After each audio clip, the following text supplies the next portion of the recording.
राम कृष्ण हरी हरे राम राम राम हरे हरे हरे कृष्ण कृष्ण कृष्ण हरे हरे हरे राम राम राम हरे हरे हरे कृष्ण कृष्ण कृष्ण हरे हरे हरे राम राम राम हरे हरे हरे कृष्ण कृष्ण कृष्ण हरे हरे पुंडलिक वरदा हरी विठ्ठल श्री ज्ञानदेव तुकाराम पंढरीनाथ महाराज की जय जगद्गुरु तुकाराम महाराज की जय शांती ब्रह्म एकनाथ महाराज की जय देवर्षी नारद मुनी की जय संत श्रेष्ठ भगवान बाबा की जय वैराग्य मूर्ती वामन भाऊ महाराज की जय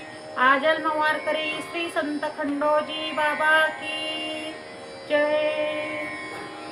आज आपण गुढीपाडवा या सणानिमित्त आपली प्रवचन रूपी सेवा सुरू करत आहोत। वक्रतुंड महाकाय सूर्यकोटी समप्रभ निर्विघ्नं कुरु मे देव सर्वकार्येषु सर्वदा। श्री गणेशाय नमः श्री ज्ञानेश्वराय नमः श्री तुकारामाय नमः। संतांचे माहेर घर माझे पंढरपूर संतांचे माहेर घर हे माझे पंढरपूर करुणिया वंदन लावी चरणी मस्तक करुणिया वंदन लावी चरणी मस्तक पंढरीनाथा कृपाळा तुझविन नाही ठिकाण पंढरीनाथा कृपाळा तुझविन नाही ठिकाण शरण आलो तुझ चरणी भक्तांच्या वत्सला गोविंद शरण आलो तुझ चरणी भक्तांच्या वत्सला गोविंद। श्री गजानना गणराया श्री गजानना गणराया बुद्धीला देई उजाळा बुद्धीला देई उजाळा संग संगती सलाभ होई संग संगती सलाभ होई हृदयातून जाओ अज्ञान हृदयातून जाओ अज्ञान। श्री ज्ञानेश्वर माऊली श्री ज्ञानेश्वर माऊली संत श्रेष्ठ तुकाराम संत श्रेष्ठ तुकाराम संत नामदेव एकनाथ संत नामदेव एकनाथ माझे दैवत परम माझे दैवत परम। तुका म्हणे भगवंता मज पंढरीसी नेई तुका म्हणे भगवंता मज पंढरीसी नेई सेवेसाठी तुझ्या ठेव रे माझी वाणी सेवेसाठी तुझ्या ठेव रे माझी वाणी। गज्जाळ मस्तक तुळसी हार विठोबाचा मी सेवाधार गज्जाळ मस्तक तुळसी हार विठोबाचा मी सेवाधार। माझे माहेर पंढरी आलो मी आलो पंढरी माझे माहेर पंढरी आलो मी आलो पंढरी। ज्ञानेश्वर माझा आधार तुका म्हणे माझा संसार ज्ञानेश्वर माझा आधार तुका म्हणे माझा संसार। हरी मुखे म्हणा हरी मुखे म्हणा पुण्याची गणना कोण करी हरी मुखे म्हणा हरी मुखे म्हणा पुण्याची गणना कोण करी। पांडुरंग घ्यावा आधार, जीवन करावा सदाचार. पांडुरंग घ्यावा आधार, जीवन करावा सदाचार. रामकृष्ण हरी रामकृष्ण हरी, नारायण हरी वासुदेव हरी, नारायण हरी वासुदेव हरी. जय जय रामकृष्ण हरी, जय जय रामकृष्ण हरी, जय जय विठोबा रुक्माई हरी, जय जय विठोबा रुक्माई हरी. विठ्ठल विठ्ठल करावा गजर, विठ्ठल विठ्ठल करावा गजर. पांडुरंगाच्या चरणी रहावा, पांडुरंगाच्या चरणी रहावा. मंगलमूर्ती मोरया पुंडलिक वरदा,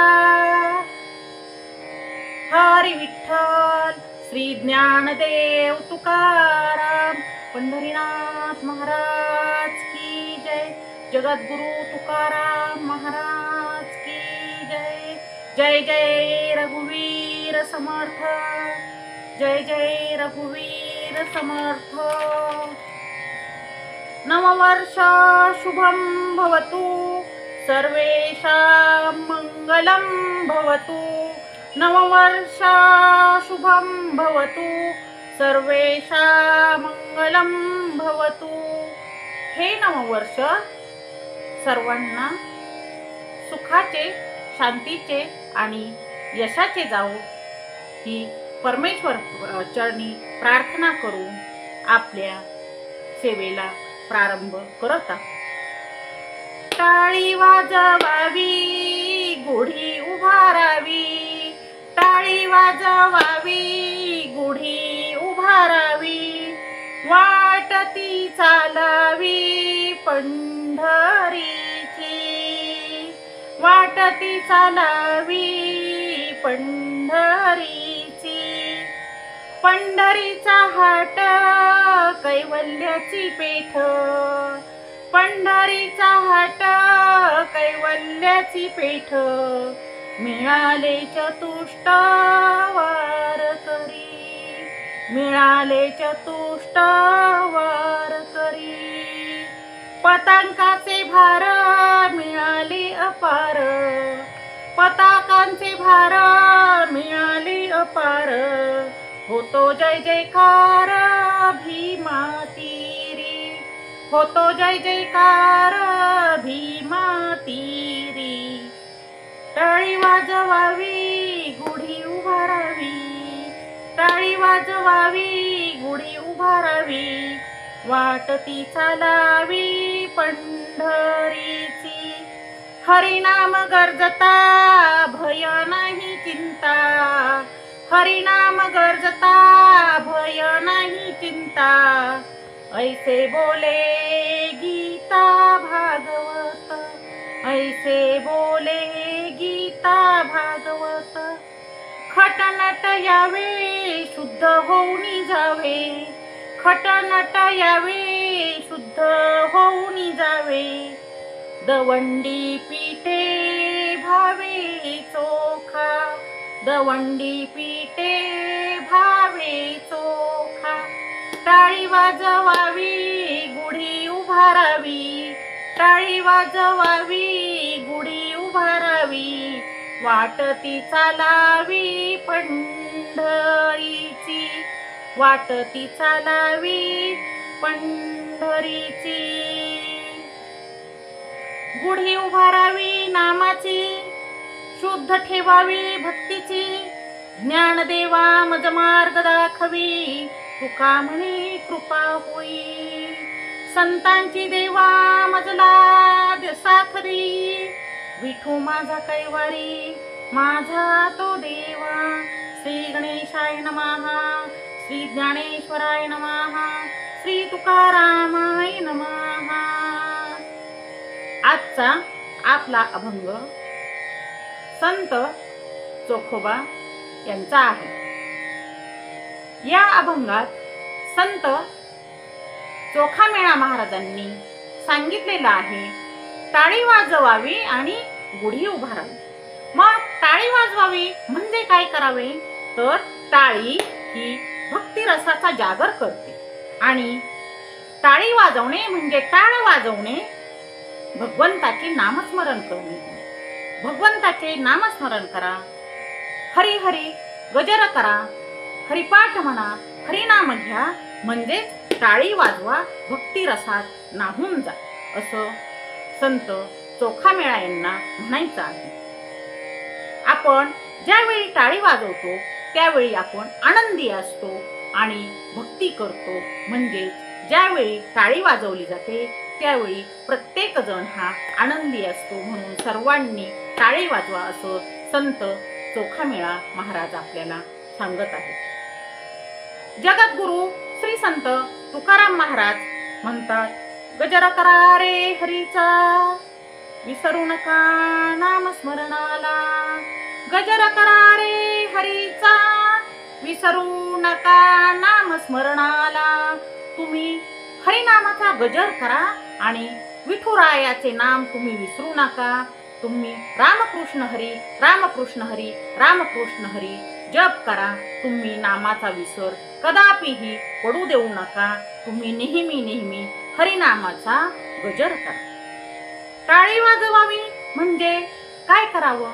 तर जो मोह आहे आणि जे पाप आहेत, माया आहे, या मोह माया आणि पापांवर आपल्याला विजय मिळवायचा आहे. म्हणजेच मोह माया आणि पाप हे सोडून द्यायचे आहेत आणि आपण त्याच्यावर विजय मिळवायचा आहे. त्यासाठी हा जागर करायचा आहे आणि त्यासाठी ही टाळी आपल्याला वाजवायची आहे. आपण आनंद रसात नाहून जायचं आहे, भक्ती रसात नाहून जायचं आहे आणि आपण नेहमी टाळी वाजवून परमेश्वराचं, परमात्म्याचं, भगवंताचं नामस्मरण करायचं आहे. त्यासाठीच ही टाळी खूप महत्वाची आहे असं संत चोखामेळा महाराजांना म्हणायचं आहे. मग टाळी वाजवून गुढी उभारायची म्हणजे काय करायचं? गुढी म्हणायचे काय? तर गुढी म्हणजे विजयाचं प्रतीक आहे. गुढी म्हणजे भक्तीचं प्रतीक आहे. गुढी म्हणजे काय? तर गुढी म्हणजे शुद्ध भक्तीची निशाणी आहे, शुद्ध भक्तीचं ते प्रतीक आहे. त्यासाठी आपण गुढी उभारायची आहे आणि आपण त्यासाठी आधी टाळी वाजवायची आहे. म्हणजे आधी आपण आनंदी पाहिजे आहोत आणि नंतरच आपण ती विजयाची गुढी उभारायची आहे. आपण भक्तीची गुढी उभारायची आहे. ती दिमाखात डौलत उंच करायची आहे असं संत चोखामेळा महाराज आपल्याला सांगत आहेत. संत ज्ञानेश्वर माऊली म्हणतात, नामाचा गजर करावा, भक्तीची पताका उभारावी. नामाचा गजर करावा, भक्तीची पताका उभारावी. म्हणजेच तुम्ही सर्वांनी नामाचा गजर करा. सर्वांनी ज्ञानेश्वर माऊली विठ्ठल विठ्ठल भजन करा, रामकृष्ण हरी मंत्र जपा आणि तुम्ही काय करा? तर भक्तीची पताका उंच उभारा. ज्यावेळी वारकरी हा पंढरपूर, पैठण, आळंदी येथे वारीला निघत आहे त्यावेळी त्याच्या हातात काय आहे? तर पताका आहे. म्हणजेच ती एक गुढीच आहे, तो एक आनंदच आहे आणि ती पताका बरोबर घेऊनच वारकरी हे विठू रायाचं नाम घेत, ज्ञानबा तुकाराम म्हणत, गजर करत हा पंढरपूरच्या दिशेने, आळंदीच्या दिशेने आणि पैठणच्या दिशेने तीर्थक्षेत्री जात आहे असं संत ज्ञानेश्वर माऊली यांना म्हणायचं आहे. म्हणून आपण गुढी उभारायची आहे. आपल्या जीवनात आपण जी भक्ती आहे, भगवंतावरची भक्ती आहे, परमेश्वरावरची भक्ती आहे, परमात्म्यावरची भक्ती आहे, ही भक्ती आपण आपल्या मनामध्ये प्रस्थापित करायची आहे. त्याच्यावर आपण विजय मिळवायचा आहे आणि त्याची गुढी आपण उभारायची आहे असं संत चोखामेळा महाराज यांना म्हणायचं आहे.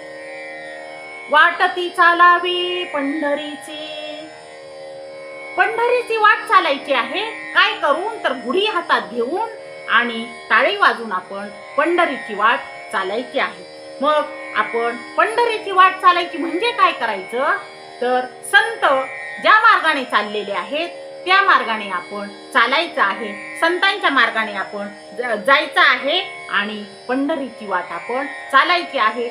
भगवंतावर आपण विश्वास ठेवायचा आहे आणि आपण नामस्मरणात दंग राहायचं आहे, असं संत चोखामेळा महाराज आपल्या अभंगात म्हणत आहे. पंढरीची वाट म्हणजे काय, तर पंढरीची वाट ही परमार्थाची वाट आहे आणि त्या वाटेने आपण जायचं आहे, त्या वाटेने आपण चालायचं आहे. आपल्याला चोखामेळा महाराजांनी पंढरीच्या वाटेवर चालण्याचं महत्त्व काय आहे ते या अभंगातून सांगितलेलं आहे आणि ते सांगतात संत ज्ञानेश्वर माऊली, जगद्गुरू तुकाराम आणि नामदेव महाराज हे सर्व कोणत्या वाटेने गेले, तर सर्वजण हे पंढरीच्या वाटेने गेलेले आहे. म्हणजेच त्यांनी ही पंढरीची वाट चाललेली आहे आणि ती आपण सर्वांनी त्यांच्या मागे चालायचे आहे. त्यांनी जो मार्ग निवडलेला आहे, जो परमार्थाचा मार्ग निवडलेला आहे, तोच आपण सर्वांनी निवडायचा आहे, असं संत चोखामेळा महाराज हे सांगत आहे. अनन्या चिंतयन्तो माये जना पर्युपासते तेषां नित्याभियुक्तानां योगक्षेमं वहाम्यहम्.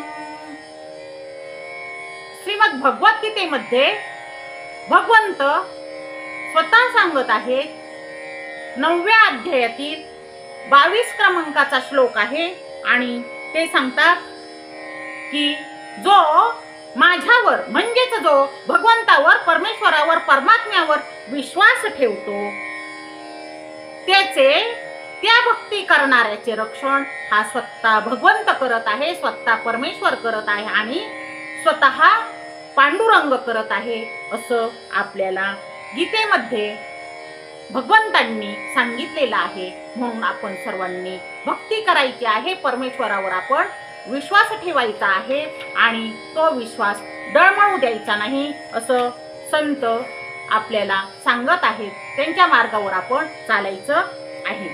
त्यासाठी काय करायचं आहे, तर त्यासाठी आपण विश्वास ठेवायचा आहे. यासाठीचा एक दृष्टांत आहे. नरसिंह मेहता हे गुजरातमध्ये आहेत आणि हे एक भक्त आहेत. ते काय करतात, हरिपाठ करतात, हरिनामाचं स्मरण करतात, मनन करतात, चिंतन करतात, भजन करतात, प्रवचन करतात आणि कीर्तन श्रवण करतात. हे नेहमी नामस्मरणात दंग आहे. तेव्हा समाजातील सर्व लोक त्यांना सांगत आहेत की अहो हे काय तुमचं वागणं, तुम्हाला घरदार आहे, संसार आहे, मुलं बाळ आहेत, तेव्हा तुम्ही फक्त विठ्ठल विठ्ठल काय करत आहात, विठू नामाचा गजर काय करत आहात, तुम्ही तुमच्या संसारावर ध्यान द्या, तुम्ही तुमच्या मुलांवर ध्यान द्या आणि तुम्ही इतका परमार्थ कशासाठी करत आहात की तो देव तुमच्या अडचणी सोडवण्यासाठी येईल का, असं समाजातील लोक म्हणत आहेत. पण कोणाचीही पर्वा नरसिंह मेहता करत नाहीत आणि त्यांचा हरिनामाचा गजर, हरिनाम घेणं अखंडपणे, अविरतपणे हे नेहमी चालूच आहे. मग काय होतं, तर त्यांच्या मुलीचं लग्न ठरतं. हो, मुलीचं लग्न आहे, आपल्याला माहीतच आहे मुलीचं लग्न म्हटल्यावर किती त्रास आहे, किती कामं आहेत आणि नरसिंह मेहता यांचं काय चालू आहे, तर नरसिंह मेहता हे विठ्ठल नामाच्या गजरामध्ये रममान झालेले आहेत. विठ्ठल विठ्ठल विठ्ठल विठ्ठल विठ्ठल विठ्ठल यांचं विठ्ठल नाम सुरूच आहे. आता दुसऱ्या लोकांना चिंता पडलेली आहे की काय होणार, काय हे माणूस आहे हे विठ्ठल विठ्ठल विठ्ठल विठ्ठल विठ्ठल विठ्ठल असं करत आहेत आणि या मुलीचं लग्न आहे, पै पाहुणे गोळा झालेले आहेत आणि आता हे काय करणार. पण चिंता परमेश्वराला आहे, चिंता पांडुरंगाला आहे, चिंता भगवंताला आहे. ते एका व्यापाऱ्याचं रूप घेतात आणि मुलीच्या लग्नामध्ये येत आहेत. नरसिंह मेहता यांच्या मुलीचं लग्न आहे आणि व्यापाऱ्याच्या रूपात स्वतः पांडुरंग परमात्मा हे येत आहेत आणि लग्नातील सर्व कामे करत आहेत, लग्नासाठीचा सर्व खर्च करत आहेत आणि ते मुलीचं लग्न थाटामाटात पार पडेपर्यंत तेथेच थांबलेले आहेत. मी एक व्यापारी आहे असं ते सांगत आहेत आणि मुलीचं लग्न उत्तमरित्या लावून दिलेलं आहे. कुठलीही अडचण आलेली नाही. म्हणजेच परमेश्वरावर जर आपण पूर्ण विश्वास ठेवला तर काय होतं, असंच आपल्यावरचं संकट, आपल्यावर आलेली अडचण ही भगवंत निवारण करत असतो, असं या कथेतून आपल्याला माहीत होतं. भगवंतावर पूर्ण विश्वास ठेवायचा आणि टाळी वाजवायची आणि आनंदाची गुढी मिळवायची, म्हणजे आपला विजय हा ठरलेला आहे, असं संत आपल्या अभंगातून आपल्याला सांगत आहेत. टाळी वाजवावी, गुढी उभारावी, वाटती चालावी पंढरीची. पंढरीची वाट सर्वांनी चालायची असती, कारण पंढरपूर हे आपलं माहेर आहे. आणि जाई नगे माये तया पंढरपुरा, आपण सर्वांनी पंढरीच्या वाटेवर जायचं आहे. आपल्या माहेराला आपण जायचं आहे आणि तेथे जाऊन आपण आनंदाने भक्तिरसात न्हायचं आहे आणि भक्तिभावाने त्या भगवंताला आपण वंदन करायचं आहे, भगवंताची आपण भक्ती करायची आहे, असं संत आपल्याला सांगत आहेत. पहा, आपण ज्यावेळी पंढरपूरला जातो त्यावेळी आपण काय करतो, त्यावेळी आपण काय पाहतो, याचा जर आपण विचार केला तर आपण परमेश्वराकडं किती वेळ पाहतो, तर तो वेळ जो आहे तो आपण बाकीच्या सर्व कामांमध्ये घालत आहे. आपण हातामध्ये हार, प्रसाद आणि इतर वस्तू घेऊन त्या भगवंताला अर्पण करण्यातच आपला वेळ घालवत आहे. आणि ज्यावेळी त्या अर्पण करत आहोत त्याच वेळी आपला नंबर होऊन जात आहे आणि आपल्याला पुढे काढले जात आहे. मग आपण परमेश्वराकडे, विठुरायाकडे, भगवंताकडे किती वेळ पाहतो, तेव्हा आपण ज्यावेळी पंढरपूर येथे जाऊ त्यावेळी आपण काय करायचं आहे, तर आधी भगवंताला डोळे भरून पाहायचं आहे, इतर सर्व कामे बाजूला ठेवायची आहे. आपण भक्तिभावाने त्याला डोळ्यात साठवून ठेवा, भगवंतावर आपण भक्तिभावाने श्रद्धा अर्पण करा, म्हणजे आपल्याला भगवंत सर्व काही देईल. आपला वेळ हा हार फुले अर्पण करण्यात न घालवता आपण परमेश्वरावर भक्ती करा, असं आपल्याला सांगायचं आहे. आणि म्हणजेच आपल्याला परमेश्वर श्रद्धेने सर्व कामे करण्यास मदत करत असतो, असं संत आपल्याला सांगत आहे. म्हणजे आपण पंढरीच्या वाटेवर चालायचं आहे, विठ्ठलाचं नामस्मरण करायचं आहे आणि सर्वांनी गजर करायचा आहे, विठ्ठल विठ्ठल विठ्ठल विठ्ठल विठ्ठल विठ्ठल. संत चोखामेळा यांची परमेश्वरावरची भक्ती कशी आहे, तर पहा, ज्यावेळी संत चोखामेळा यांना मंदिरामध्ये प्रवेश दिला नाही त्यावेळी स्वतः पांडुरंग परमात्मा विठ्ठल त्यांच्या अंगणात जाऊन उभे राहिलेले आहेत आणि त्यांना दर्शन दिलेले आहेत. इतकं भाग्य संत चोखामेळा यांचं आहे हे आपणाला माहित आहे. म्हणजेच अद्वितीय भक्ती आहे आणि ही अद्वितीय भक्ती आपणास माहित आहे. स्वतः पांडुरंग त्यांच्या अंगणात दर्शन देतात हे सर्व देवदेवतांना कळत आहे. एक वेळची गोष्ट आहे. इंद्र हे अमृत पीत आहेत, इंद्रदेव आहेत ते आणि अमृत पीत आहेत. पण का कोण जाणे, तेथून महर्षी नारद मुनी चाललेले आहेत आणि इंद्रदेव मुनींना काय म्हणतात, मुनीवर काय झाले कोणास ठाऊक, पण अमृताला चवच नाही. हे अमृत कसे फिके फिके आणि सपक लागत आहे, काय झाले असेल बरे. तेव्हा हे नारद मुनीवर इंद्रदेवांना सांगत आहेत, तुमचे हे अमृत जे आहे ते काहीतरी अशुद्ध झाले असेल आणि म्हणून त्याची चव बिघडली असेल. मग आता काय करावे, आता काय करावे, कसं करायचं, ही चव का बरे बिघडली असेल आणि आता हे अमृत शुद्ध कसं होईल, असं इंद्रदेव महर्षी नारद यांना विचारत आहेत. त्यावेळी नारद मुनी म्हणतात, एक ठिकाण आहे तेथे तुमचं हे अमृत शुद्ध करून मिळेल, ते शुद्ध होईल. हो, असं ठिकाण आहे. होय इंद्रदेव, पृथ्वीवर असं एक ठिकाण आहे, तेथे अमृताची चव शुद्ध होईल आणि ते पूर्ववत होईल. मग ते ठिकाण कोणतं, असं इंद्रदेव महर्षी नारद मुनींना विचारत आहेत. तेव्हा नारद मुनी म्हणतात, हो, ते ठिकाण आहे पंढरपूर. पंढरपूर या ठिकाणी तुम्ही जा आणि तेथे ते तुमचं अमृत शुद्ध करून आणा, असा सल्ला महर्षी नारद मुनी इंद्रदेवांना देत आहेत. आणि मग इंद्रदेव तो अमृताचा कलश घेऊन पंढरपूर या तीर्थक्षेत्री येत आहे. पंढरपूर या तीर्थक्षेत्री आल्यानंतर ते पांडुरंगाला, परमेश्वराला, परमात्म्याला, भगवंताला म्हणतात की मला महर्षी नारद मुनींनी सांगितलेलं आहे की इथे पंढरपूर तीर्थक्षेत्री जा आणि तुमचं अमृत शुद्ध करून घ्या. ज्याची चव बिघडलेली आहे ते इथे शुद्ध होईल. मग आता काय करावं देवा, कसं करावं? तेव्हा पांडुरंग, परमेश्वर, परमात्मा हे काम देतात कुणाकडे? तर हे काम देतात संत चोखामेळा यांच्याकडे. पांडुरंग सांगतात, चोखोबा बघा बरे तो अमृताचा कलश आणि त्याची चव बिघडली आहे, ते अशुद्ध झाले आहे म्हणे, तेव्हा तेवढे शुद्ध करून द्या. म्हणजेच ही कामगिरी आहे संत चोखोबावर. त्यावेळी संत चोखोबा ते अमृत शुद्ध करतात. ते कशाने करतात? विठ्ठल विठ्ठल विठ्ठल विठ्ठल विठ्ठल विठ्ठल विठ्ठल विठ्ठल हे नामस्मरण करतात. आणि या शब्दांनी ते अमृताची चव आहे ती पूर्ववत करतात. ते अशुद्ध झालेलं अमृत शुद्ध करून देतात. आणि थोडंसं अमृत इंद्रदेव प्राशन करून पाहतात. हो, काय आश्चर्य, शुद्ध झालं की ते अमृत, पूर्वीची चव आली त्या अमृताला. हे कसे घडले? अहो चोखोबा, तुम्ही हे कसे केले? इंद्रदेव प्रश्न विचारतात.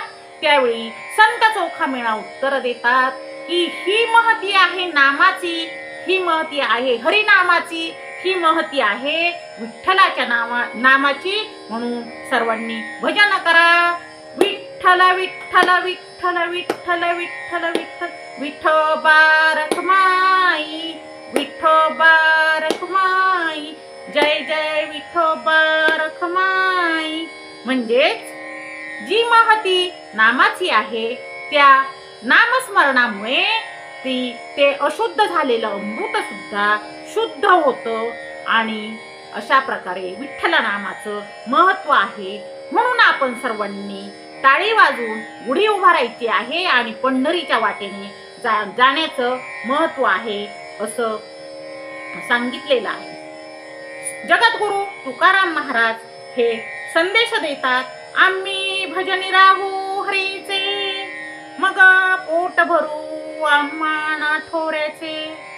आम्ही या विठू नामाच्या भजनात राहू आणि त्या नामाचा जयघोष केल्यानंतर आम्हा सारख्यांचे पोट भरत असते. आम्ही सर्वजण हरीचे नामस्मरण करत आहोत आणि तेच आमचं एक भांडवल आहे असं जगद्गुरु तुकाराम महाराज म्हणत आहे. शांती ब्रह्म एकनाथ महाराज हे म्हणतात, कळस नामाचा चढवी गुढी हे ठेवा ध्यानी सर्वांनी. हा जो कळस आहे कशाचा? तर नामाचा, नामस्मरणाचा. तोच काय करतो? तर ती गुढी ही उंच करत असतो. आणि हे सर्वांनी ध्यानात ठेवा असं शांती ब्रह्म एकनाथ महाराज हे आपल्या अभंगातून सांगत आहेत. संत नामदेव महाराज म्हणतात, पंढरीचा गजर करावा, विठ्ठलाचे नाम घ्यावे. आपण सर्वांनी पंढरीचा गजर करायचा आहे आणि विठ्ठलाचे नाम घ्यायचे आहे. तेव्हा सर्वांनी एकदा भजन करा. जय जय विठोबा रखमाई म्हणा सर्वजण. विठोबा रखमाई, विठोबा रखमाई, विठोबा रखमाई, विठोबा रखमाई, विठोबा रखमाई, विठोबा रखमाई. तर या पंढरपूरच्या वाटेवर सर्वांनी चालायचं आहे. अशीच एक घटना आहे. आणि संत चोखामेळा महाराज हे पंढरपूर या क्षेत्री आलेले आहेत. पांडुरंगाच्या दर्शनाकरता आलेले आहेत.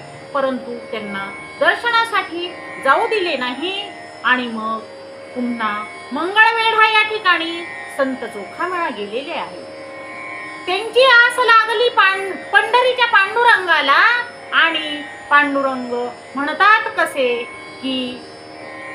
संत चोखोबा माझी भेट घेण्यासाठी आले नाहीत आणि तिकडे मंगळवेढा या ठिकाणी काय झाले तर भिंत पडलेली आहे आणि त्या भिंतीखाली 16 जण गाडले गेलेले आहे.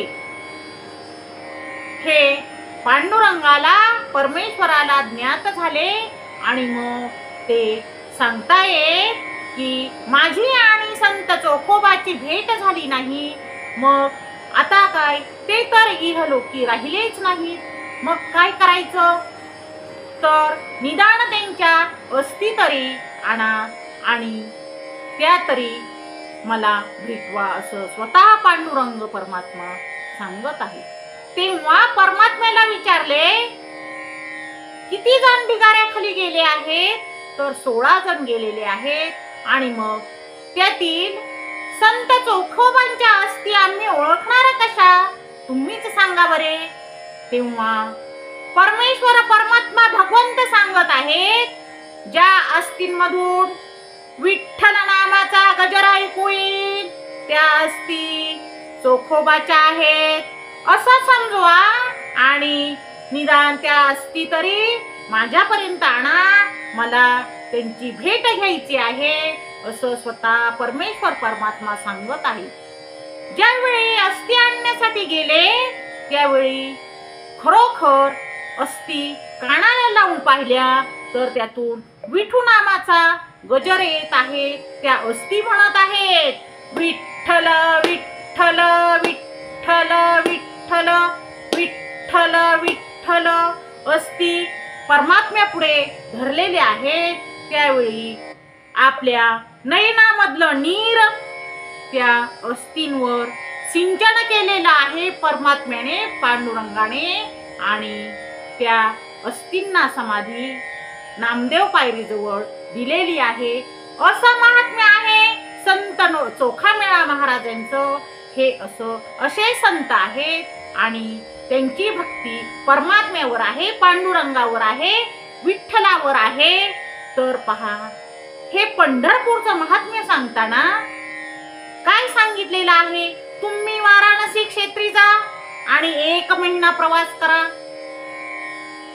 त्यावेळी तुम्हाला जे पुण्य प्राप्त होईल 1 महिन्याच्या प्रवासानंतर तेवढंच पुण्य जर तुम्ही गोदावरी तटी पैठण क्षेत्री गेलात तर 1 महिन्यात जे पुण्य प्राप्त होईल ते एका दिवसात प्राप्त होईल. पैठण क्षेत्री गोदावरी तीरी ते पुण्य एका दिवसात प्राप्त होईल आणि तेच पुण्य जर तुम्ही पंढरपूर तीर्थक्षेत्री गेलात, पंढरीला गेलात तर 1 पाऊल चालल्यानंतर 1 पाऊल चालल्यानंतर तुम्हाला ते पुण्य प्राप्त होईल. म्हणून सर्वांनी पंढरीला जायचं आहे. वाटती चालावी पंढरीची, वाटती चालावी पंढरीची. पंढरपूर क्षेत्रीचं महिमानच असं आहे तुम्ही जर अन्नाचं 1 शीत दान दिलं तर तुम्हाला कोटी यज्ञाचं पुण्य मिळतं असं हे महिमान आहे. असा हा पंढरीचा परमात्मा आहे. तो 27 युगे पूर्ण झालेली आहेत आणि आता 28व्या युगात देखील विटेवर उभा आहे. कशा करता की माझे भक्त येतील आणि माझे दर्शन घेतील म्हणून तो युगानुयुगे त्या विटेवर उभा राहिलेला आहे. फक्त भक्तांची वाट पाहत आहे. म्हणून सर्वांनी वाटती चालावी पंढरीची, टाळी वाजवावी गुढी उभारावी, टाळी वाजवावी गुढी उभारावी. वाटती चालावी पंढरीची, वाटती चालावी पंढरीची. म्हणजे सर्वांनी टाळी वाजवा, नामस्मरण करा, ईश्वर स्मरण करा. नेहमी तुम्ही ईश्वर भक्तीत लीन व्हा, गुढी उभारा, भक्ती मार्गात तुमच्या प्रगती करा असं सांगितलेलं आहे. संत ज्या मार्गाने चाललेले आहेत त्याच मार्गाने तुम्ही चाला म्हणजे तुमचं जे जीवन आहे ते धन्य होईल. सर्वांनी पंढरीच्या वाटेवर चालायचं आहे आणि संतांनी जो मार्ग दाखवलेला आहे त्या मार्गावरच चालायचं आहे. एक वेळ भजन करा. विठोबा रखुमाई, विठोबा रखुमाई, विठोबा रखुमाई, विठोबा रखुमाई. टाळी वाजवावी, गुढी उभारावी, वाटती चालावी पंढरीची. पंढरीचा हाट, कैवल्याची पेठ, मिळाले चतुष्ट वारकरी. पंढरीचा हाट आहे. हाट म्हणजे काय? तर हाट म्हणजे बाजार, आणि तो बाजार हा पंढरी या तीर्थक्षेत्रीचा आहे. मग ह्या हाटामध्ये म्हणजे बाजारामध्ये काय विकायला आहे, कोण विकत आहे, विकत कोण घेत आहे हे पाहायचं आहे. आणि आपल्याला हा संत चोखामेळा यांचा अभंग काय शिकवतो आहे ते सर्वांनी जाणून घ्यायचं आहे. तर पंढरीचा हाट, पंढरीचा हाट म्हणजे हा भक्तिरसाचा बाजार आहे आणि या बाजारात खरेदी विक्री होत आहे. मग येथे खरेदी विक्री कशाची होते? इथे काही भौतिक वस्तू विकण्यासाठी आलेल्या आहेत का? नाही, येथे भौतिक वस्तूंची खरेदी विक्री होत नाही, तर येथे नामरूपी धनाची विक्री होते, नामरूपी धनाची खरेदी होते. पंढरीच्या हाटामध्ये नामरूपी धन विकायला मांडलेले आहे आणि ते खरेदी करण्यासाठी तेथे भाविक येत आहेत. म्हणजेच पंढरपूर ह्या बाजारामध्ये आपल्याला 4 प्रकारचे व्यापारी मिळत आहेत आणि हा बाजार आहे. तेथे नामस्मरण, भक्ती, साधना आणि समाधान हे मिळत आहे. हा पंढरपूर क्षेत्रीचा महिमा आहे. येथे हे चतुष्ट वारकरी आहेत. 4 प्रकारचे वारकरी आहेत. तर ते वारकरी कोणते आहेत ते पाहूया. आषाढी वारी आली की दिंड्या निघतात आणि त्या दिंड्यांमध्ये पताका उभारून आपले वारकरी दिंडी बरोबर चालत असतात.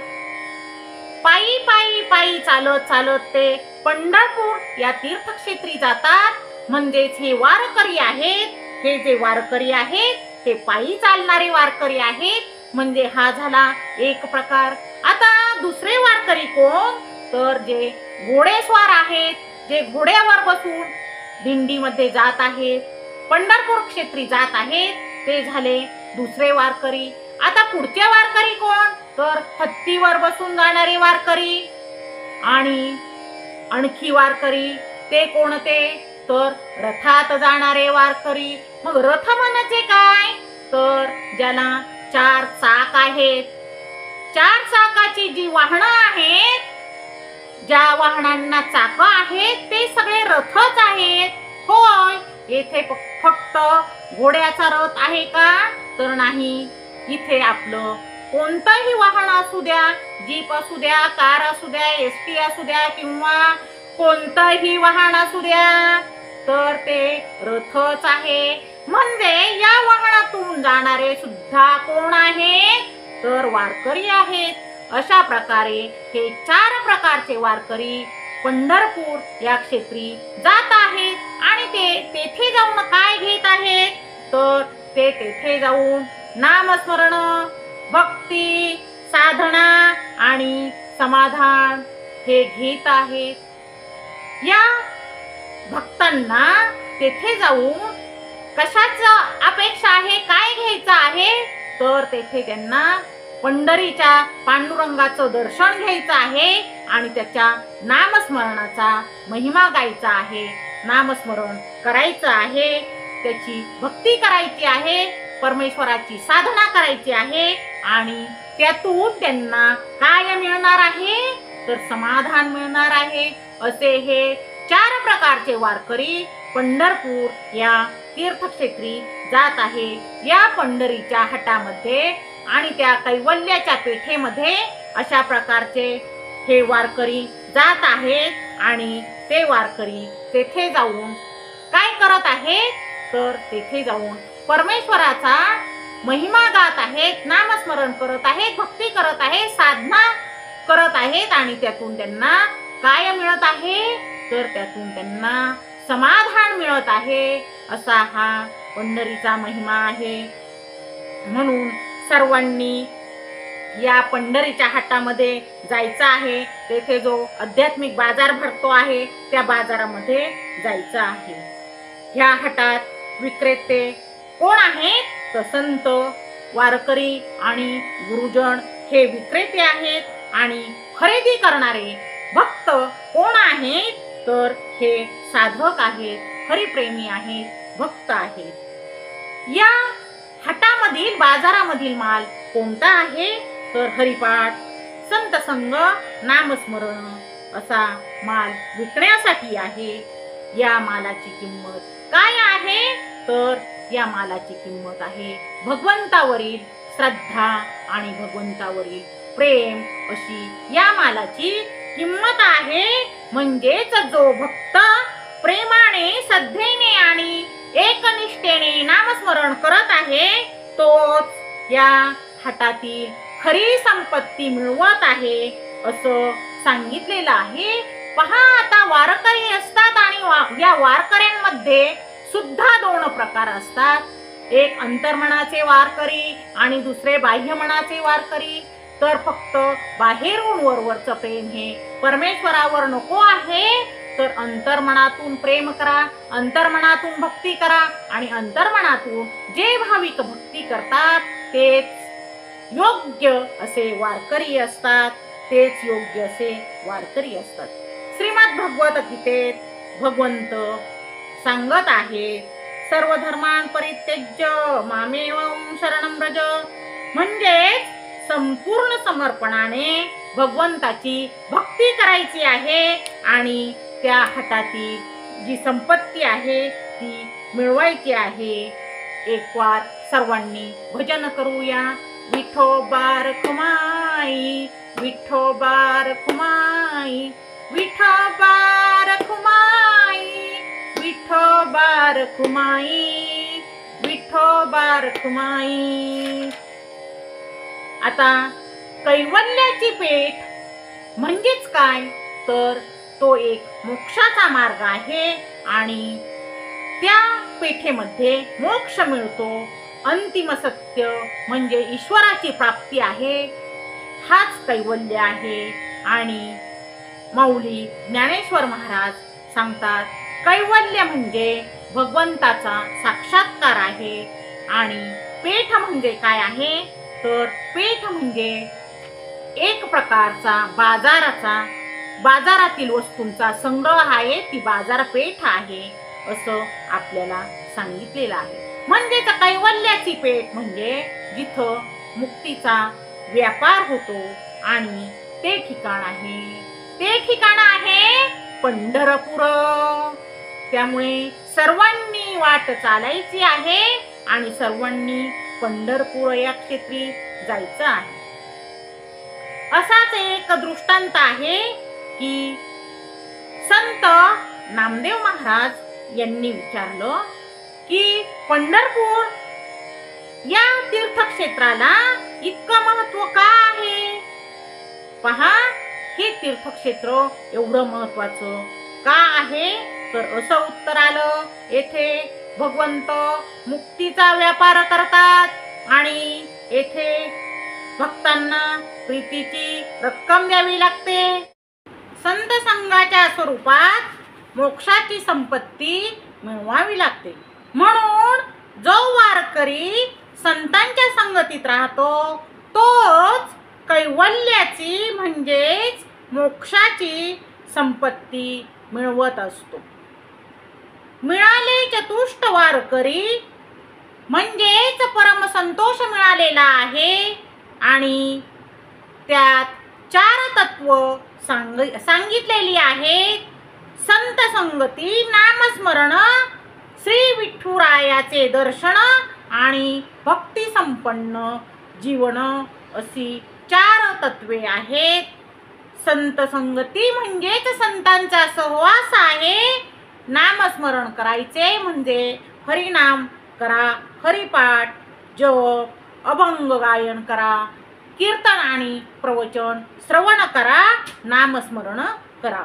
श्री विठुरायाचे दर्शन घ्या आणि आपले जे जीवन आहे ते भक्ती संपन्न करा. निष्कपट, साधे आणि भक्तिमय जीवन सर्वांनी जगा. म्हणजेच वारकरी संप्रदाय हा भक्ती, शांती, समर्पण आणि साधेपणाची मूर्तीच आहे. जेव्हा एखाद्या भक्ताला संतांचा सहवास, विठुरायाचं नामस्मरण, दर्शन आणि भक्तिमय जीवन लाभतं तेव्हा तो पूर्ण वारकरी होत असतो. त्याचा मोक्षाचा मार्ग सुकर होतो आणि तो पांडुरंगाच्या चरणी विलीन होत असतो. जगद्गुरु तुकाराम महाराज म्हणतात, संत संगती लाभली भाग्यामुचे फळले. संत संगती लाभली भाग्यामुचे फळले. म्हणजेच ज्यावेळी संतांचा सहवास मिळतो त्याच वेळी खरी भक्ती काय आहे त्याचा आनंद हा मिळत असतो, असं जगद्गुरु तुकाराम महाराज म्हणत आहेत. श्रीमद भगवद्गीतेमध्ये श्लोक आहे, मन्मना भुवं भक्ते मद्याजी नमस्कुरु. म्हणजेच भगवंत म्हणतात, माझे स्मरण करा, माझे भक्त व्हा आणि मला वंदन करा, म्हणजेच तुम्हाला मोक्ष मिळेल. चतुष्ट वारकरी हे संत संग करत आहेत, नामस्मरण करत आहेत आणि ते पंढरीची वारी आनंदाने करत आहेत, भक्तिमय जीवन जगत आहेत. या सर्वांचा संगम झाल्यामुळे ते आता वारकरी झालेले आहेत, वैष्णव झालेले आहेत आणि ते परमेश्वराच्या संतांच्या मार्गावर चालत आहेत. म्हणून सगळ्यांनी एकदा भजन करूया, विठोबा रखमाई, विठोबा रखमाई, विठोबा रखमाई, विठोबा रखमाई. टाळी वाजवावी, गुढी उभारावी, वाटती चालावी पंढरीची. पंढरीचा हाट, कैवल्याची पेठ, मिळाले चतुष्ट वारकरी. पताकांचे भार मिळाले अपार, होतो जय जयकार भीमातीरी. पताकांचे भार मिळाले अपार म्हणजेच आपण जी पताका धरलेली आहे, विजय ध्वज उंच केलेला आहे, झेंडे धरलेले आहेत, ते यशाचे प्रतीक आहेत. आणि भगवद्गीतेमध्ये भगवंत सांगत आहेत, यदा यदा हि धर्मस्य ग्लानिर्भवति भारत अभ्युत्थानम् अधर्मस्य तदात्मानं सृजाम्यहम्. ज्यावेळी धर्म संकटात असतो त्यावेळी परमेश्वर अवतार घेत असतो आणि त्यावेळी भक्तांचा विजय हा निश्चित असतो. पताका म्हणजेच धर्माचा आणि भक्तीचा विजय आहे, साधनेचे ते प्रतीक आहे. आपले जे वारकरी पताका उंच फडकवत आहेत ते सर्व एकत्र आलेले आहेत आणि पताकांचा भार झालेला आहे, त्या भरपूर झालेल्या आहेत. जो भक्त हा संतांचा मार्ग स्वीकारत आहे तो भक्त आहे आणि त्याला अपार अशी परमेश्वराची कृपा मिळालेली आहे, भगवंताची कृपा मिळालेली आहे, परमात्म्याची कृपा मिळालेली आहे. अशी कृपा सर्व वारकऱ्यांना मिळावी आणि श्रद्धेनं, भक्तीनं सर्वांनी परमेश्वराच्या चरणी लीन व्हावं. वारी म्हणजे काय तर पताका उंच उभारायचा आणि तोंडाने नामस्मरण करायचं आहे. विजयाचा सोहळा आहे तो आणि तो साजरा करायचा आहे. वारकरी हा पंढरीच्या वाटेवर ध्वज उभारत आहेत, हरिपाठ म्हणत आहेत, ज्ञानबा माऊलीचा जयघोष करत आहेत, आणि आनंदाने पंढरीच्या वाटेवर चालत आहेत. हेच त्यांचे विजयाचे लक्षण आहे आणि हाच पताकांचा भार आहे. ते भक्ती मार्गावर चालत आहेत. ज्यावेळी ते भीमा तीरावर जातात त्यावेळी तेथे जय जयकार होत आहे. पंढरपूर क्षेत्री नदीचे नाव चंद्रभागा आहे, परंतु अलीकडे मात्र ती भीमा आहे. म्हणजेच भीमा तीरावरूनच जय जयकार सुरू होत आहे. भगवंताचे गुणगान गात आहेत. संतांचा महिमा आणि भक्तीच्या महिम्याचा विजय होत आहे आणि माऊली ज्ञानेश्वर ज्ञानोबा तुकाराम यांचा जयघोष करत करत वारकरी हे पंढरपूर क्षेत्री जात आहेत. जो भगवंताचा जय जयकार करतो त्यालाच आध्यात्मिक विजय प्राप्त होत आहे आणि भीमा तीरावर चंद्रभागेच्या तीरावर विजय पताका मिरवत आहेत, फडकत आहेत. सगळीकडे जय जयकार होत आहे. जगात भक्तीमुळे मोठे परिवर्तन घडत आहे आणि त्या भक्तीच्या जोरावरच नाममहिमा चालू आहे. एक नाम घेता पाप विरते, दुजे नाम घेता भवसागर तरते. भगवंताच्या नामाचा जय जयकार होत आहे आणि हा संपूर्ण सृष्टीला पवित्र करत आहे. सर्व भक्तांना तो मुक्ती देत आहे. असा हा पंढरपूरचा मार्ग आहे. तेथे पताका या भार वाहत आहेत आणि विठुनामाचा हरिनामाचा जय जयकार होत आहे. हरिनाम गरजता भय नाही चिंता, ऐसे बोले गीता भागवत. हरिनाम गरजता म्हणजेच हरिनामाचा महिमा आहे आणि तो महिमा शुद्ध आहे, पवित्र आहे आणि नामस्मरण हे केलं जातं. हरिनाम बोललं जात आहे आणि गायलं जात आहे. सगळीकडे हरिनामाचा गजर आहे. तेव्हा जगद्गुरु संत तुकाराम महाराज म्हणतात, स्मरा हरी हरी उगा नव्हे भारी. म्हणजेच हरीचं स्मरण करायचं आहे आणि उगीच थांबायचं नाही. भगवंताचं नाम घ्यायचं आहे. ते प्रचंड सामर्थ्यानं, निश्चयानं आणि भक्तिभावानं आपण भगवंताचे नाम घेतो आहोत. भगवंताचं नाम जसं उच्चारलं जातं त्या प्रमाणात आपलं मन पवित्र होत असतं. म्हणून आपण भगवंताचं नाम घेताना ते मोठ्याने घ्यायचं आहे. त्याप्रमाणे आपलं मन हे पवित्र होणार आहे. आपल्या मनाची जी चंचलता आहे ती चंचलता कमी होणार आहे. ती चंचलता दूर जाणार आहे आणि त्या भक्ताला आत्मिक असं समाधान मिळणार आहे. त्यामुळं सर्वांनी हरिनाम घ्यायचं आहे.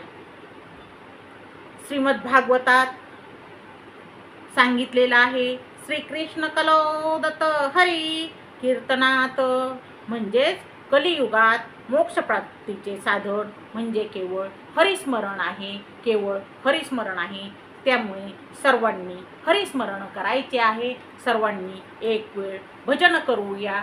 विठोबा रखुमाई, विठोबा रखुमाई, विठोबा रखुमाई, विठोबा रखुमाई. हरीचं स्मरण केल्यामुळे काय होते तर संकट दूर होत आहे. हो, असेच आहे. 5 वर्षांचा प्रल्हाद बाळ आहे आणि त्याचे वडील हिरण्यकश्यपू आहेत. राज्यात हरिनामाचे नाम घ्यायचे नाही असे सांगितलेले आहे. परंतु स्वतःचा मुलगाच भक्त प्रल्हाद हा नारायण नारायण नामाचा जप करत आहे आणि त्याला सगळीकडे नारायण परमेश्वर भगवंत दिसत आहे. मग काय करतात तर हिरण्यकश्यपू स्वतःच्या मुलाला शिक्षा देत आहेत. हत्तीच्या पायाखाली तुडवत आहेत, उंच कड्यावरून लोटून देत आहेत आणि साखळदंडाने बांधून सुद्धा ठेवत आहेत. उकळत्या तेलाच्या कढईमध्ये टाकत आहेत, परंतु बाळ प्रल्हादावर कशाचाही परिणाम होत नाही, कारण हरिनामाचा गजर चालू आहे, विष्णू नामाचा गजर चालू आहे, नारायणाचा गजर चालू आहे. मुखी एकच नाम आहे, नारायण नारायण नारायण. कोणी काहीही म्हणा, तेव्हा तेच नाम मुखातून बाहेर येत आहे. कोणत्याही शिक्षेचा परिणाम होत नाही. आणि मग काय होते तर हिरण्यकश्यपूची जी बहीण आहे होलिका, ती सांगते की मी भक्त प्रल्हादाला घेऊन बसते, त्यावेळी तुम्ही अग्नी पेटवा. मला ब्रह्मदेवाने वरदान दिलेले आहे की अग्नी तुला काहीही करू शकणार नाही. त्यावेळी होलिका ही भक्त प्रल्हादाला, त्या बाळ प्रल्हादाला मांडीवर घेऊन बसते.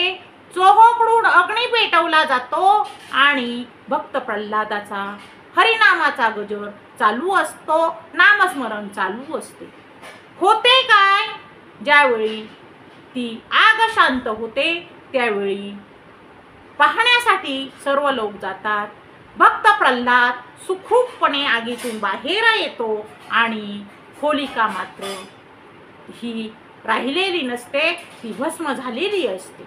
हे असं का होतं तर ब्रह्मदेवाने ज्यावेळी होलिकाला वरदान दिलेलं आहे त्यावेळी सांगितलेलं असतं की चांगल्या कामासाठी ह्याचा उपयोग कर आणि कोणालाही संकटातून सोडवण्यासाठी या वराचा उपयोग होईल.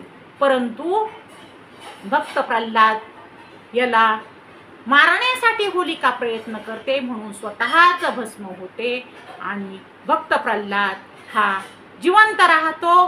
त्यावेळी तुझा नारायण कोठे आहे असं रागाने हिरण्यकश्यपू विचारतो. त्यावेळी माझा नारायण सर्व ठिकाणी आहे.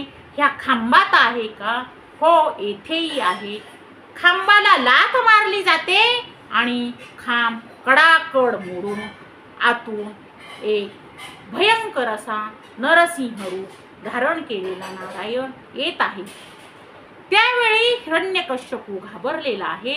हिरण्यकश्यपूला वरदान आहे, शस्त्रानं मरण नाही, आतही मरण नाही, बाहेर मरण नाही.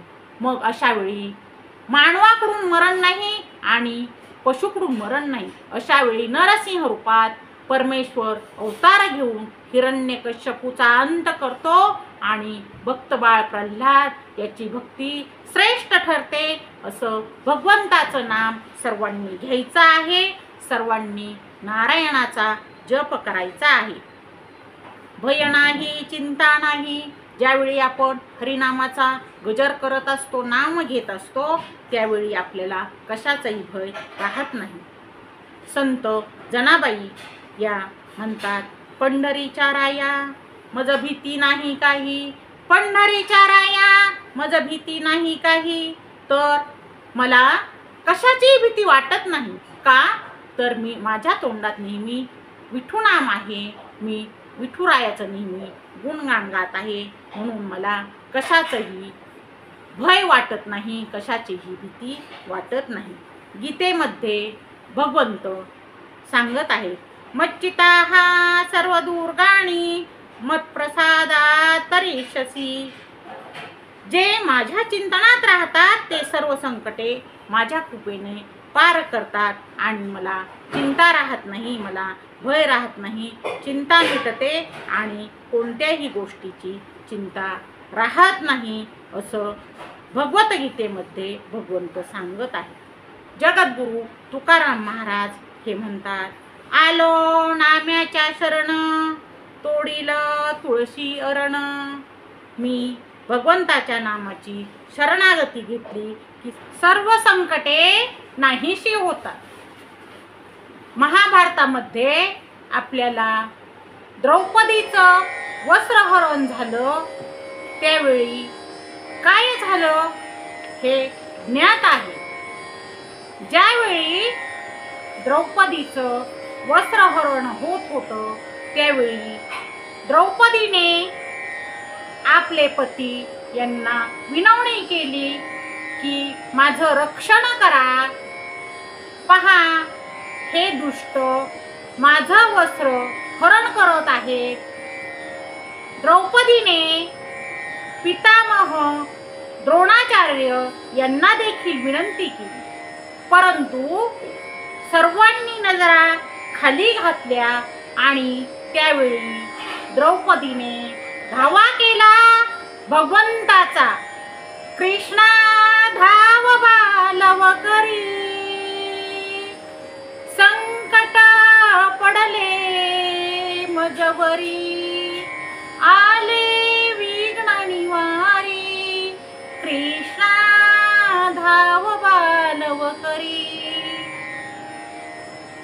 भगवंताचा धावा केला आणि क्षणार्धात भगवंत आलेले आहेत. त्यांनी द्रौपदीचे वस्त्रहरण होत आहे हे पाहिले आणि त्यांनी द्रौपदीला वस्त्र पुरवलेले आहे. दुःशासन द्रौपदीची साडी अंगावरील वस्त्र ओढत आहे आणि तेवढ्याच प्रमाणात तिला वस्त्र पुरवण्याचे काम हे भगवंत परमात्मा परमेश्वर करत आहे. अशा प्रकारे जर आपण देवावर निस्सीम भक्ती केली, निस्सीम प्रेम केलं, तर परमेश्वर हे आपल्याला सहाय्य करत असतात, मदत करत असतात. योग्य वेळी ते आपल्यावर संकट आलेलं निवारण करत असतात आणि अशीच भक्ती आपण सर्वांनी करायची आहे, सर्वांनी करायची आहे. टाळी वाजवावी, गुढी उभारावी, टाळी वाजवावी, गुढी उभारावी, वाटती चालावी पंढरीची, वाटती चालावी पंढरीची. पंढरीचा हाट कैवल्याची पेठ, पंढरीचा हाट कैवल्याची पेठ, मिळाले चतुष्ट वारकरी, पताकांचे भार मिळाले अपार, पताकांचे भार मिळाले अपार, होतो जय जयकार भीमा तीरी. हरिनाम गरजता भय नाही चिंता, हरिनाम गरजता भय नाही चिंता, ऐसे बोले गीता भागवत, ऐसे बोले गीता भागवत. आपल्याला भय राहत नाही आणि चिंता राहत नाही. ज्यावेळी आपण सर्व प्रकारे नामस्मरण करत असतो त्यावेळी कशाचीही भीती बाळगायची नाही आणि आपण नेहमी नामस्मरण करायचे आहे. त्यामुळं आपले भय आणि दुःख हे हरण होत असते.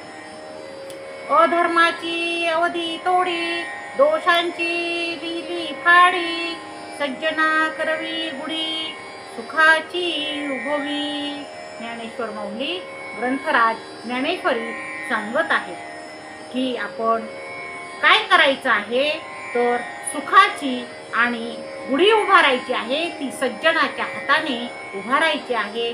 आपण सर्वांनी टाळी वाजवायची आहे. जगद्गुरु तुकाराम महाराज म्हणत आहेत, पुढे पाठविले गोविंद गोपाळा, पुढे पाठविले गोविंद गोपाळा, देऊनी चपळा हाती गुढी, देऊनी चपळा हाती गुढी. आपण गोविंदाला गोपाळाला पुढं पाठवलेलं आहे आणि त्यांच्या हातात आपण गुढी दिलेली आहे, पताका दिलेली आहे, विजय ध्वज दिलेला आहे. दुसऱ्या अभंगात जगद्गुरु तुकाराम म्हणतात, उजडले अंधार गुढी उभारली, आनंदे कळस वारी झाली. आपण काय केलेलं आहे तर आता गुढी उभारलेली आहे आणि आपली वारी ही पूर्ण झालेली आहे असं जगद्गुरु तुकाराम महाराज म्हणत आहे.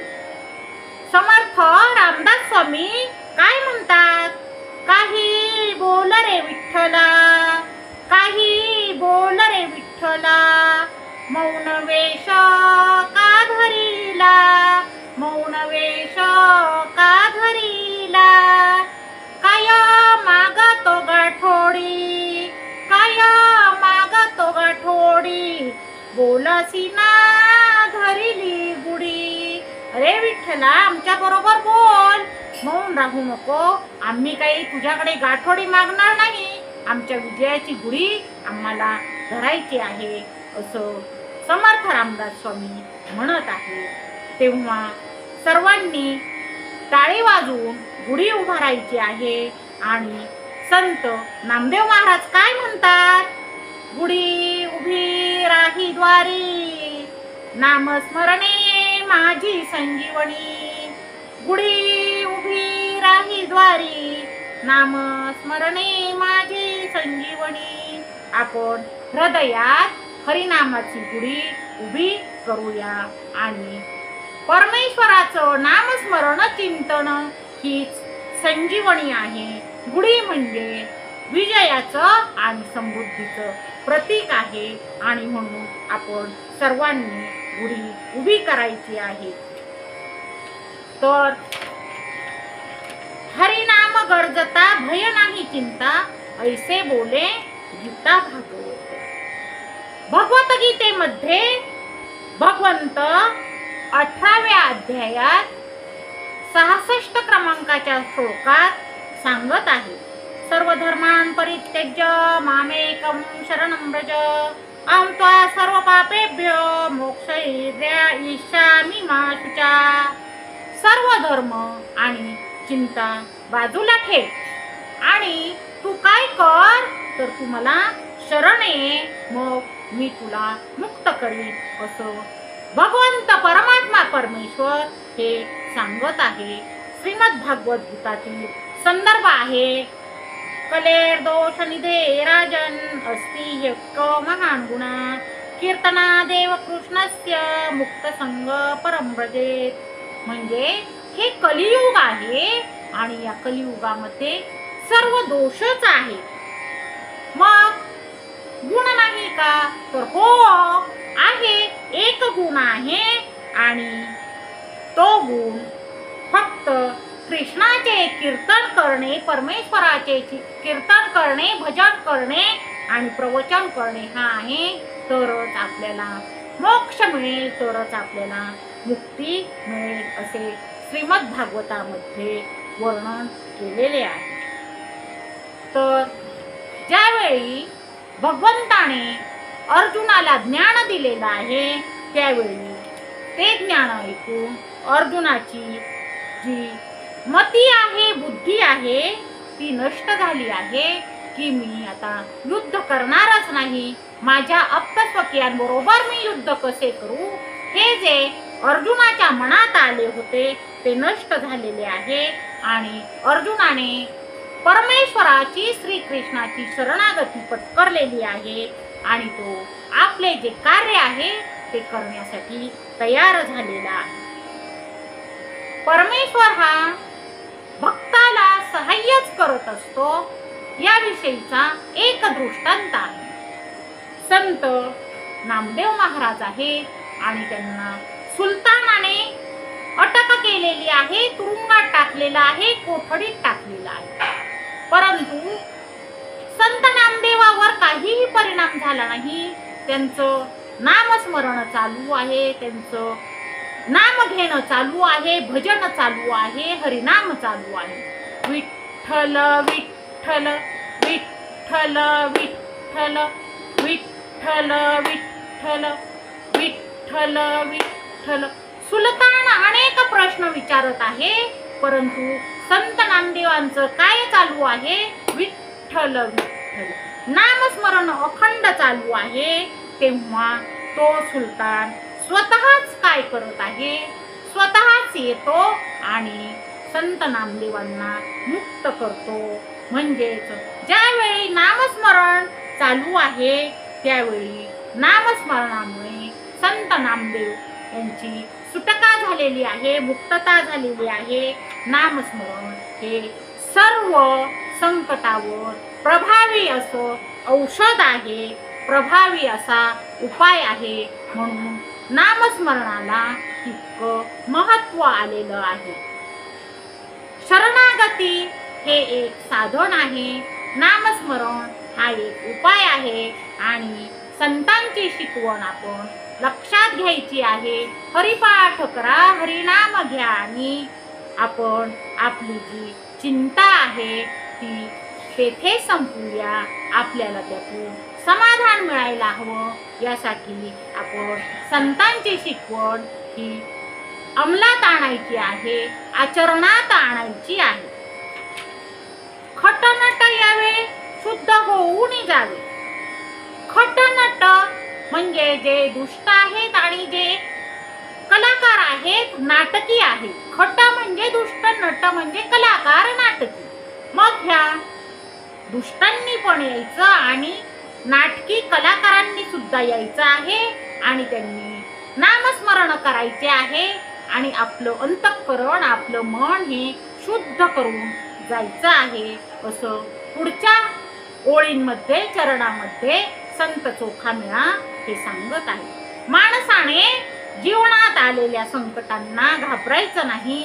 आपण ज्यावेळी कठीण प्रसंगातून जात असतो त्यावेळी आपल्यावर जो कठीण प्रसंग असतो, जी आपली परीक्षा असते, त्या प्रसंगामुळे, परीक्षेमुळे आपले मन, आपले अंतर्मन शुद्ध होत असते आणि आपल्यात असलेला जो अहंकार आहे, जो आपला शत्रू असतो, तो अहंकार नष्ट होत असतो आणि आपल्यातली खरी भक्ती प्रकट होत असते. म्हणून येथे सर्वांनी यायचं आहे. जे खट आहेत आणि नट आहेत त्यांनी सुद्धा येथे यायचं आहे. यामध्ये संदर्भ दिलेला आहे श्रीमद भगवद्गीतेत कर्मयोगाचा संदेश आहे. 6व्या अध्यायात 23 क्रमांकाच्या श्लोकामध्ये भगवंत सांगत आहे, तम विद्या दुःख संयोगम योगम सज्ञित्यम सनिच्छयेन योक्तव्य योगो निर्विष्ण चेतसा. दुःख आणि संकट आहेत हे जणू योग मानावेत आणि जो धीराने, चिकाटीने, साहसाने या सर्व संकटांचा स्वीकार करतो तोच खऱ्या अर्थाने साधक आहे, भक्त आहे, असं भगवद्गीतेमध्ये सांगितलेलं आहे. श्रीमद भागवतात परीक्षामधून भक्तीचा विकास होतो हे सांगितलेलं आहे. त्यासाठीचा श्लोक आहे, यस्ताहम अनुगृह्यामि तस्मै वित्त हराम्यहम ततो धनं त्यज्यस्मि निज्ञस्य सह कुटुंबिना. म्हणजेच माझी ज्याच्यावर कृपा असते, म्हणजेच मी ज्याच्यावर कृपा करतो त्याला मी परीक्षा देवयास लावत असतो, संकट त्यावर घालत असतो. त्या परीक्षेतून, त्या संकटातून तो अधिक शुद्ध होत असतो आणि त्याचं जे ईश्वर स्मरण आहे, जे नामस्मरण आहे ते अधिक दृढ होत असतं, असं श्रीमद भागवतामध्ये स्पष्ट केलेलं आहे. यासाठीचा दृष्टांत आहे संत नामदेव महाराज यांची परीक्षा आहे. ज्यावेळी संत नामदेव महाराजांची परीक्षा घ्यावी असे विठ्ठलाला, पांडुरंगाला वाटले, त्यावेळी त्यांनी एका घिसाड्याचे रूप घेतलेले आहे आणि ते चंद्रभागेतीरी वाळवंटात बसलेले आहे. माता रुक्मिणी देखील पांडुरंगाच्या बरोबर आहे. त्यावेळी संत नामदेवांनी त्या रूपामध्ये भगवंताला ओळखलेलं नाही आणि म्हणून भगवंत हे नामदेव यांना म्हणत आहेत की नामदेवा, अजून तुझं मन शुद्ध व्हायचं बाकी आहे, म्हणून तू काय कर, तुझं मन शुद्ध कर. तुला देव ओळखता आलेला नाही आणि म्हणून संतांचा सहवास कर. त्यामुळे संत नामदेव महाराज हे संतांचा सहवास करत असतात, संकटे सोसत असतात आणि ते परिपूर्ण होत असतात. मग एक वेळ अशी येते जेव्हा संत नामदेव महाराज यांच्या हातामध्ये भाकरी आहे, त्यावेळी एक कुत्रा येतो आणि भाकरी घेऊन पळत आहे. त्यावेळी संत नामदेव महाराज हे कुत्र्याच्या मागे पळत आहेत. कशासाठी पळत आहेत? तर तुपाची वाटी घेऊन पळत आहे की पांडुरंगा परमेश्वरा, कोरडी भाकरी खाऊ नकोस रे, विठ्ठला पोट दुखेल, भाकरी बरोबर हे तूप खा, असं म्हणून ते कुत्र्याच्या मागे तुपाची वाटी घेऊन पळत आहेत. म्हणजे त्यांना संत नामदेवांना आता ज्ञान झालेले आहे आणि त्यांच्यावर संतांचा सहवास झालेला आहे, परिणाम झालेला आहे. आता त्यांचं मन हे शुद्ध झालेलं आहे, ते परीक्षेमध्ये उत्तीर्ण झालेले आहेत. अशा प्रकारची ही कथा आहे. म्हणजेच संतांच्या सहवासाने मनुष्य परिपूर्ण होत असतो. आपण सर्वांनी संतांच्या सहवासात राहा आणि परिपूर्ण व्हा, असंच या दृष्टांतातून सांगायचं आहे. पहा, परीस आहे हा परीस, त्याचा क्षणिक सहवास जरी लोखंडाला झाला तरी त्याचे सुवर्णात रूपांतर होते. म्हणजेच संतांचा जर सहवास झाला तर दुर्जन असला तरी तो सोन्यासारखा होईल, त्याचं सोन्यात रूपांतर होईल, तो सज्जन होईल, असंच यातून सांगायचं आहे. यातून असाच संदेश मिळतो, संकटांना घाबरू नका आणि ज्यावेळी दुःख आहे त्यावेळी ईश्वराचं स्मरण करा आणि ईश्वराची भक्ती करा.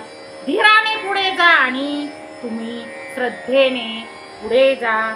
त्यामुळे तुम्हाला परमेश्वर नक्कीच मदत करेल, परमेश्वर नक्कीच तुम्हाला सहाय्य करेल. खटनट यावे, शुद्ध होऊन जावे, दवंडी पिटे चोखा मिळा. म्हणजे अशी दवंडी संत चोखोबा देत आहेत. ते म्हणतात भक्ती ही प्रसार करण्यासाठी आहे, प्रचार करण्यासाठी आहे. तुम्ही प्रेमाने हरीचे नाम घ्या आणि हरिनामाचा संदेश हा घरोघरी पोचवा, दारोदारी पोचवा. कारण हरिनाम ही काही गुप्त ठेवण्याची वस्तू नाही, तिचा प्रचार आणि प्रसार करा. म्हणजेच हरिनामाची दवंडी द्या, दवंडी पिटवा, असं संत चोखोबा सांगत आहेत. ते आपलं कर्तव्य आहे आणि म्हणून हरिभक्तीचा, हरिनामाचा प्रचार करा, प्रसार करा, ती गुप्त ठेवू नका, असं सांगितलेलं आहे.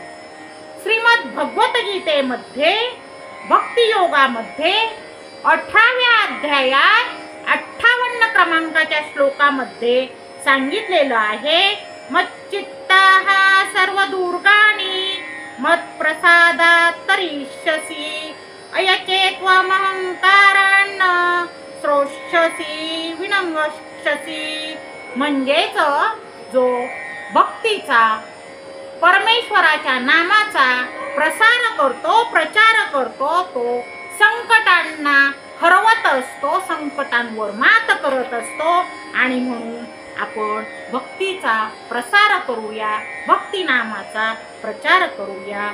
तो जो अधपतित आहे त्याने भक्ती करा, असं सांगितलेलं आहे.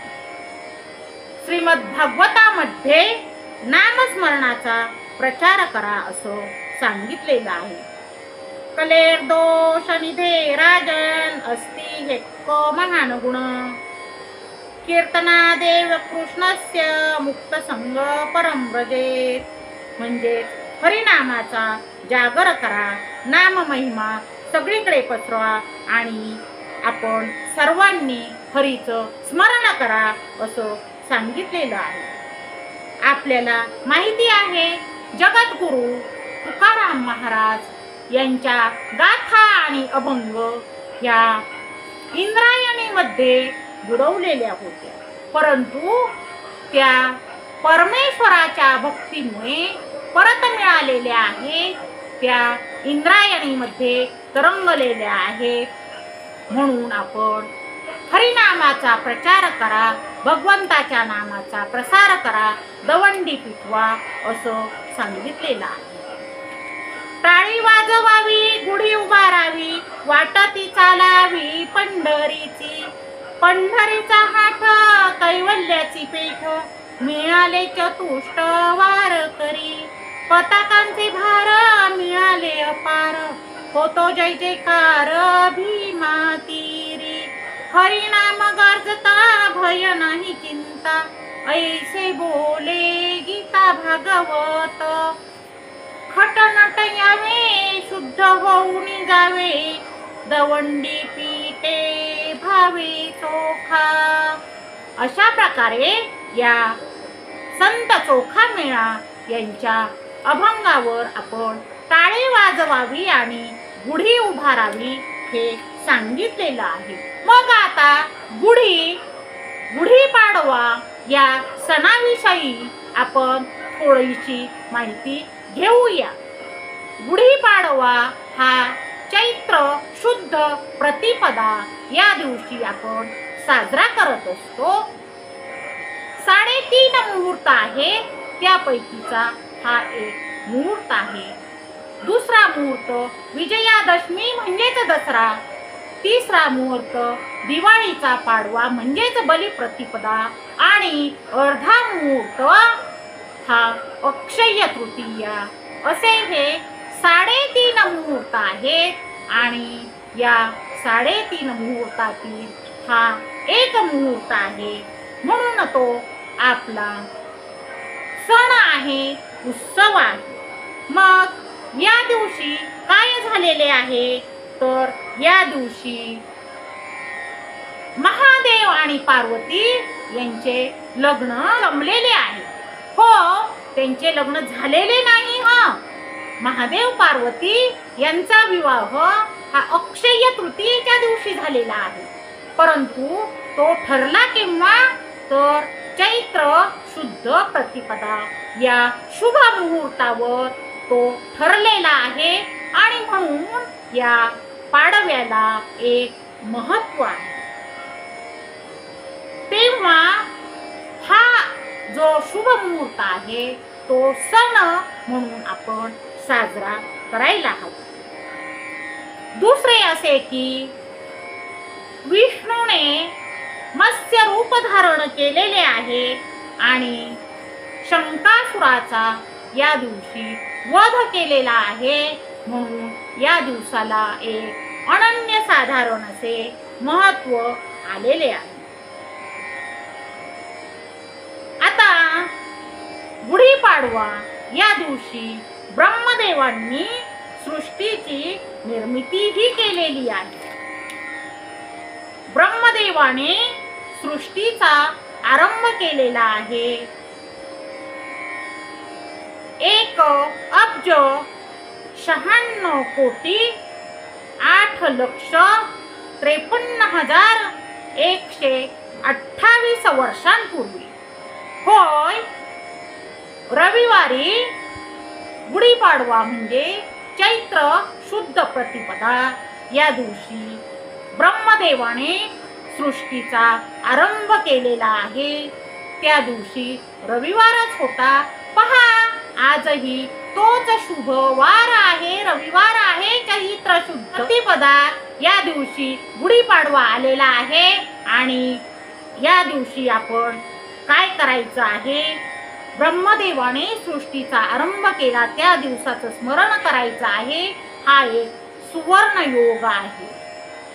चैत्र शुद्ध प्रतिपदा या दिवशी वसंत ऋतूचे आगमन होत असते आणि वसंत ऋतूचे महत्त्व हे निसर्गात खूपच आहे.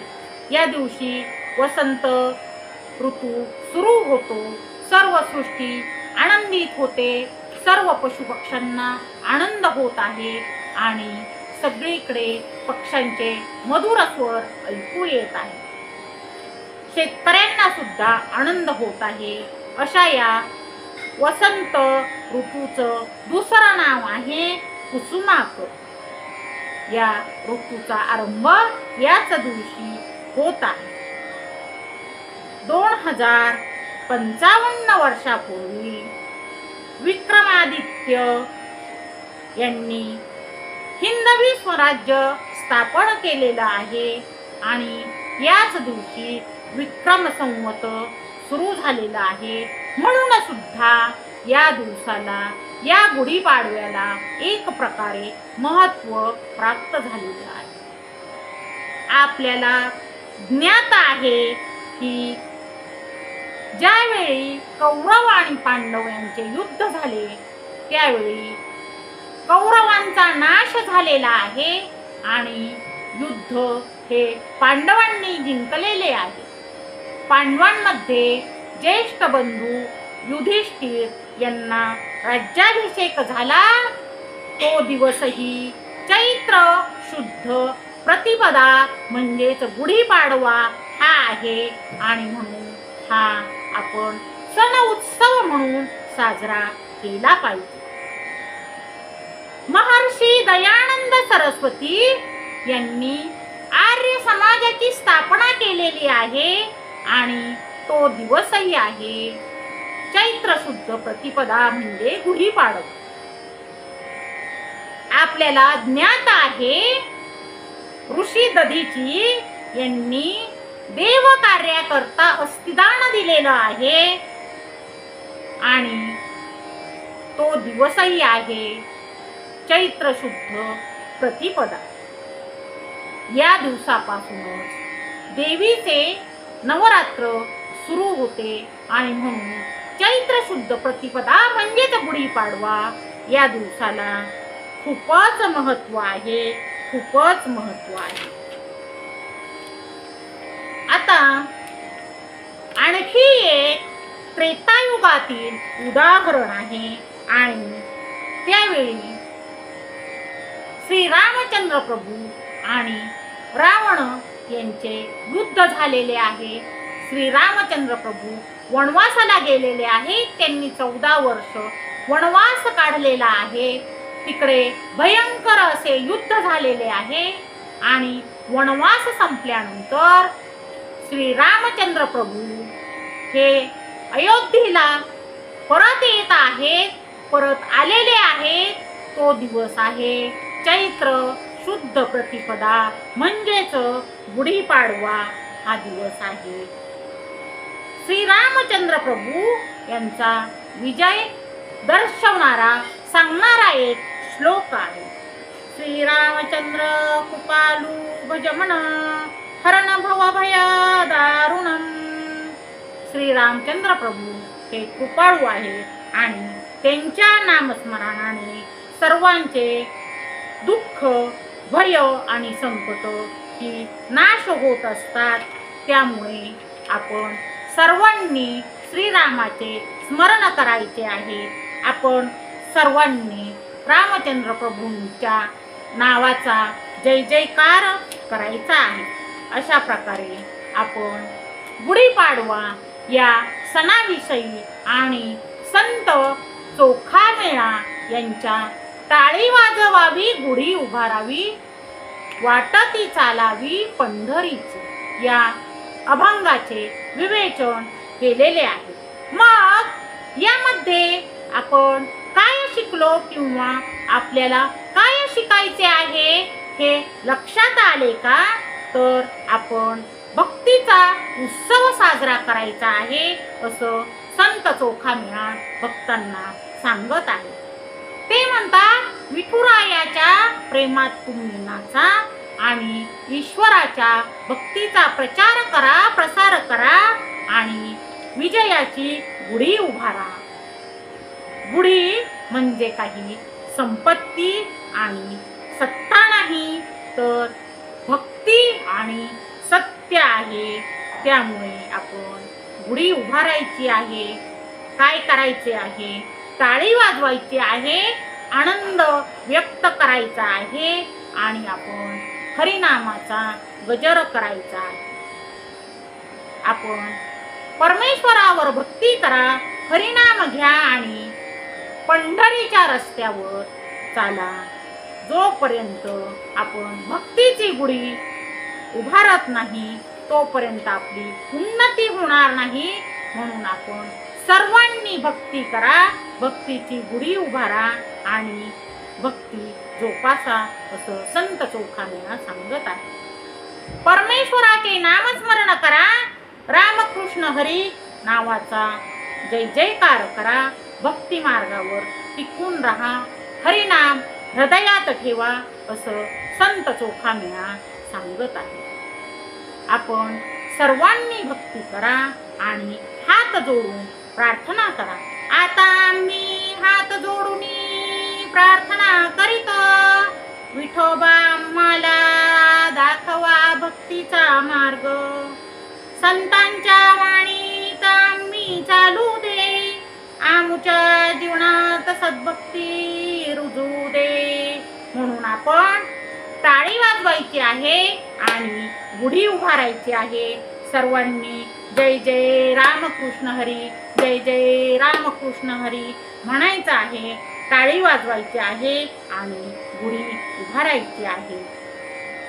या गुढीपाडव्याच्या दिवशी सूर्य हा या महिन्यात नक्षत्रमालेच्या पहिल्या नक्षत्रात प्रवेश करत असतो. याच दिवशी 1947 वर्षापूर्वी शालिवाहन शक सुद्धा सुरू झालेला आहे. असा हा मंगलमय दिन आहे आणि या मंगल दिनी सर्वांनी हरीचे नाम घ्यायचे आहे, टाळी वाजवायची आहे आणि गुढी उभारायची आहे. ही आपली झालेली प्रवचनरूपी सेवा आपण परमेश्वर परमात्म्याच्या चरणी अर्पण करूया आणि सर्वांनी म्हणायचं आहे, बोला पुंडलिक वरदा हरी विठ्ठल. श्री ज्ञानदेव तुकाराम पंढरीनाथ महाराज की जय. जगद्गुरु तुकाराम महाराज की जय. शांती ब्रह्म एकनाथ महाराज की जय. संत चोखामेळा महाराज की जय. वैराग्य मूर्ती वामन भाऊ महाराज की जय. ऐश्वर्य संपन्न भगवान बाबा की जय. आजन्म वारकरी श्री संत खंडोजी बाबा की जय. रामकृष्ण हरी, रामकृष्ण हरी, रामकृष्ण हरी.